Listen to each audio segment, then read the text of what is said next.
Bismillahirrahmanirrahim. Assalamu alaikum students. Welcome to Rise and Shine School.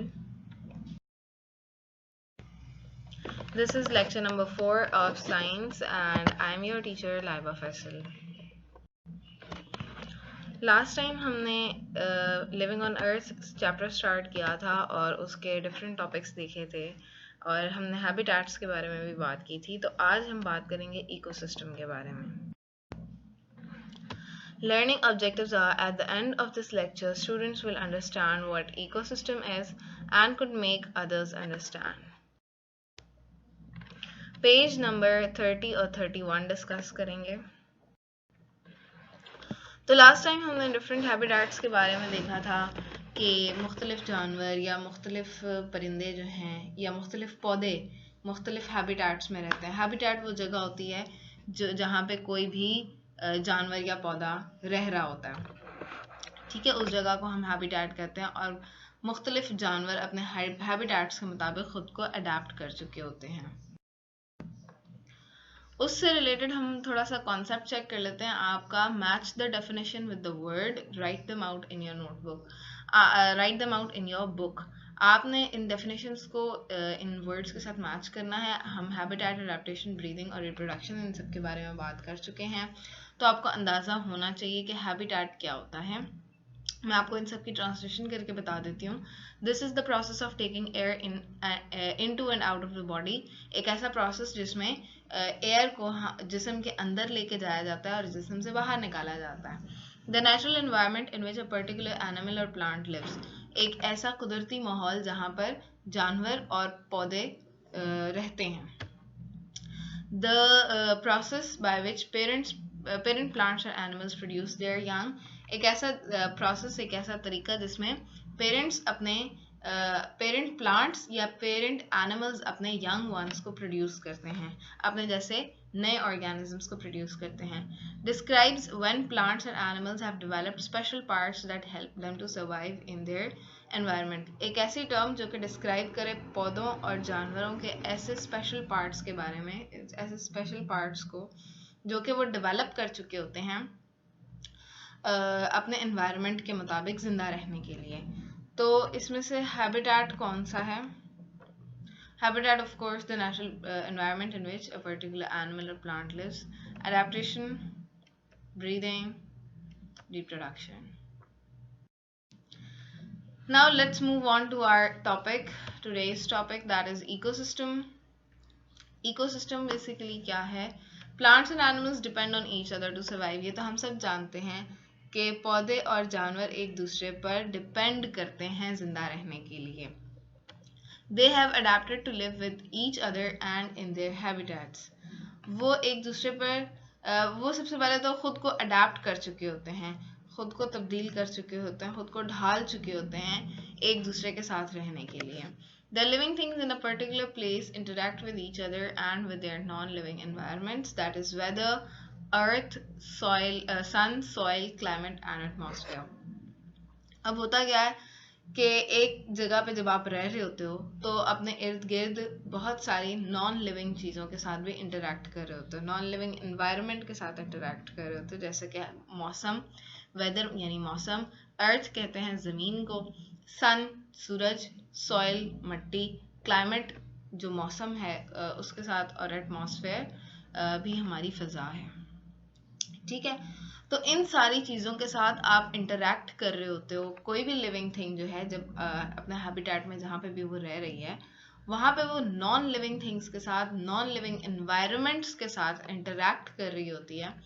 तो इस system को, इस इंटरेक्शन को, इस सिस्टम को इकोसिस्टम कहा जाता है. तो अब अगर आपसे पूछा जाए कि इकोसिस्टम क्या है, तो इकोसिस्टम बेसिकली एक ऐसा सिस्टम है जहाँ पे एक ख़ास जगह पे रहते हुए, जो कि हैबिटेट कहलाता है, वहाँ पे रहते हुए लिविंग ऑर्गेनिजम्स अपने नॉन लिविंग एनवायरनमेंट्स जैसे कि वेदर, अर्थ, सन, सॉइल, क्लाइमेट और एटमॉस्फेयर के साथ इंटरेक्ट कर रहे होते हैं, आपस में उनकी इंटरेक्शन हो रही होती है. तो ऐसे सिस्टम को हम इकोसिस्टम कहते हैं. और ऑफ कोर्स कोई भी ऑर्गेनिज्म किसी भी हैबिटेट में रहेगा तो वो उसको जिंदा रहने के लिए अपने नॉन लिविंग एनवायरनमेंट के साथ इंटरेक्शन करनी पड़ेगी। उसको वेदर की भी ज़रूरत होगी, अर्थ की भी, सन की भी, सॉइल की भी, क्लाइमेट की भी, एटमॉस्फेयर की भी, इन तमाम चीज़ों की ज़रूरत होगी, वो इन तमाम चीज़ों के साथ इंटरेक्ट करेगा। So this is an ecosystem. In an ecosystem, each living thing has its own special role to play. एक इकोसिस्टम में हर लिविंग थिंग का अपना एक खास किरदार होता है. अब जाहिर है कि इकोसिस्टम में सिर्फ एक ही ऑर्गेनिज्म तो नहीं रह रहा होता. इकोसिस्टम एक वाइडर कैपेसिटी में काम करता है, उसमें ज़्यादा लिविंग ऑर्गेनिजम्स शामिल होते हैं. तो वो लिविंग ऑर्गेनिजम्स आपस में तो इंटरेक्ट कर रहे होते हैं, लेकिन वो साथ साथ अपने नॉन लिविंग एनवायरनमेंट्स के साथ भी इंटरेक्ट कर रहे होते हैं. जैसे कि यहाँ पे आपको सॉइल ऑर्गेनिजम्स दिखाए गए हैं, यहाँ पे पानी में रहने वाले जानवर दिखाए जा रहे हैं कुछ, और इसके अलावा यहाँ पे कुछ पौधे हैं, कुछ परिंदे हैं. अब ये तमाम चीज़ें जो हैं वो आपस में तो इंटरेक्ट कर रही हैं. जाहिर है कि सॉइल में रहने वाले, अब ये प्लांट भी सॉइल में हैं, ये सॉइल ऑर्गेनिजम्स भी हैं, इसी तरह इनको पानी की भी ज़रूरत होगी. और अपने ये जो सोलर रेडिएशन है, ये जो सूरज से आने वाली रेडिएशंस हैं, रोशनी है, या यहाँ का जो वेदर है, ये सारी चीज़ें मिलकर एक साथ काम कर रही हैं. So this is an ecosystem. Ecosystems can be affected if a new plant or animal is introduced into them. इस ecosystems पर असर पड़ सकता है जब कोई नया पौधा या जानवर एक ecosystem में introduce करवाया जाए. For example, यहाँ पे अगर आपको नजर आ रहा है, यहाँ पे एक ecosystem है, ठीक है. अब ecosystem में बाहर से कोई जानवर आता है या बाहर से कोई नया पौधा आता है, तो इस पूरे ecosystem पर असर पड़ेगा. The new arrival can push others out and this can affect the living things that depend on them. और यहाँ पे मौजूद जो पहले से जानवर या पौधे हैं, उन पे भी असर पड़ेगा, और हो सकता है इनमें से कोई स्पीशी ख़त्म हो जाए, कोई चीज़ यहाँ से चली जाए, और उस पे डिपेंड करने वाले दूसरे लिविंग थिंग्स भी उससे असरअंदाज होते हैं. Ecosystems can also be disrupted by natural disasters such as storms, floods, fires and volcanic eruptions. कुदरती तौर पर जो हादसात होते हैं, उनकी वजह से भी इकोसिस्टम में खराबी होती है. जैसे कि बहुत सारे नेचुरल डिजास्टर्स हैं, स्टॉर्म्स, फ्लड्स, यानी आंधी तूफान वगैरह, या जो आग लग जाती है. हमने पिछले कुछ अरसे में देखा था कि ऑस्ट्रेलिया के जंगलात में बहुत ज़्यादा आग लग गई थी. तो उसकी वजह से भी उनका जो पूरा इकोसिस्टम था, यानी जो वहाँ पे पौधे मौजूद थे या बहुत सारे जानवर थे, उनका हैबिटेट उनसे छिन गया था, उनका घर उनसे छीन गया था जहाँ पे वो रहते थे. तो वो पूरा जो नेचुरल डिजास्टर्स भी जो हैं, उनकी वजह से बहुत ज़्यादा इकोसिस्टम में खराबी पैदा होती है. Some animals are extinct. कुछ जानवर extinct हो चुके हैं. Extinct means they know that they no longer exist. Extinct का मतलब है कि वो अब इस दुनिया में मजीद नहीं पाए जाते, वो ख़त्म हो चुके हैं. Dinosaurs became extinct long ago. Dinosaurs बहुत अरसा पहले extinct हो चुके थे. Some animals become extinct due to the actions of humans. कुछ जानवर इंसानों की वजह से, इंसानों के कामों की वजह से extinct होते हैं. The dodo, a flightless bird, was hunted until no more remained.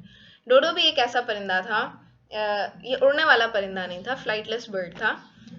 इसका लोगों ने शिकार करना शुरू कर दिया था बहुत ज़्यादा, जिसकी वजह से ये ख़त्म हो गया, इसकी स्पीशीज़ ख़त्म हो गई. लोगों ने जब बहुत ज़्यादा शिकार करना शुरू कर दिया तो इनकी तादाद कम हो गई और आहिस्ता आहिस्ता ये ख़त्म हो गए और एक्सटिंक्ट हो गए इस दुनिया से. अब हमें इस दुनिया में ये डोडो जानवर परिंदा नहीं मिलता. ये था आपका आज का काम. आई होप कि आपको समझ आ गई होगी कि इकोसिस्टम क्या होता है और ये एक्सटिंक्ट होने का क्या मतलब है. तो अब इंशाल्लाह बाकी बात हम नेक्स्ट लेक्चर में करेंगे. आपका होमवर्क ये है कि आपने क्वेश्चन नंबर 4 और 5 चैप्टर लिविंग ऑन अर्थ का अपने कॉपीज में लिखना है. Which flowers show us that plant move? How do they move?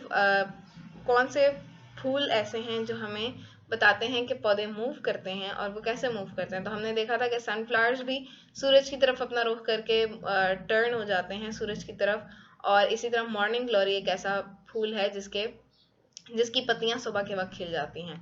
तो ये आपने ब्लू कलर से क्वेश्चन और पेंसिल से आंसर लिखना है, और क्वेश्चन आपने हर क्वेश्चन सेपरेट पेज पे लिखना है.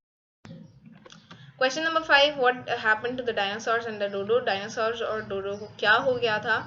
तो दे बिकेम एक्सटिंक्ट, वो खत्म हो चुके, दे नो लॉन्गर एग्जिस्ट, वो अब मजीद नहीं पाए जाते। अपना काम वक्त पर मुकम्मल करें, अपना बहुत सारा ख्याल रखें। मिलते हैं अगले लेक्चर में। अल्लाह हाफिज।